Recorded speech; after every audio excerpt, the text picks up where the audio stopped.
मिळालेल्या माहितीनुसार परभणी आगारातील चालक गजानन गायकवाड हे दुपारी 2 वाजेच्या दरम्यान परभणी बीड फेरीवर कार्यरत होते.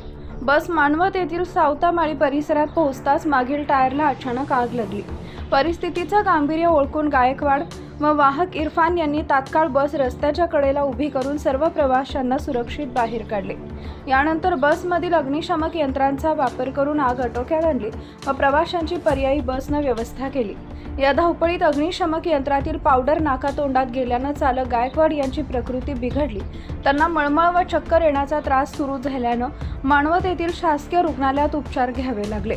डॉक्टरांनी विश्रांतीचा सल्ला दिल्याने त्यांनी वैद्यकीय प्रमाणपत्रासह रजेचा अर्ज दिला.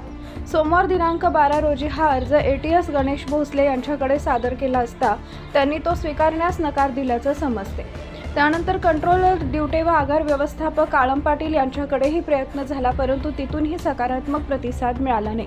शेवटी विभागीय कामगार संघटनेचे सचिव गोविंद वैद्य यांनी विभागीय वाहतूक अधिकारी साळुंखे यांच्याशी संपर्क साधल्यानंतर आगार व्यवस्थापकांनी अर्ज स्वीकारला.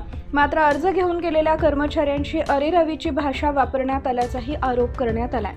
स्वतःच्या जीवाची पर्वा न करता प्रवाशांचे प्राण वाचवणाऱ्या कर्मचाऱ्यांचं कौतुक करण्याऐवजी प्रशासनाकडून असंवेदनशील वागणूक मिळत असल्याची भावना व्यक्त होतीये.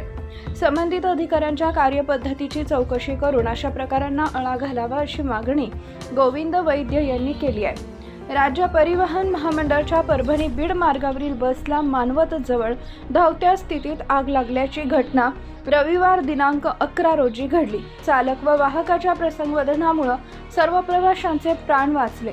मात्र आग विझवताना प्रकृती बिघडलेल्या चालकाचा वैद्यकीय अर्ज स्वीकारण्यास आगार प्रमुख काळम पाटील यांनी टाळाटाळ केल्याचा आरोप होत असून यामुळे परिवहन कर्मचाऱ्यांमध्ये तीव्र संताप व्यक्त होतोय.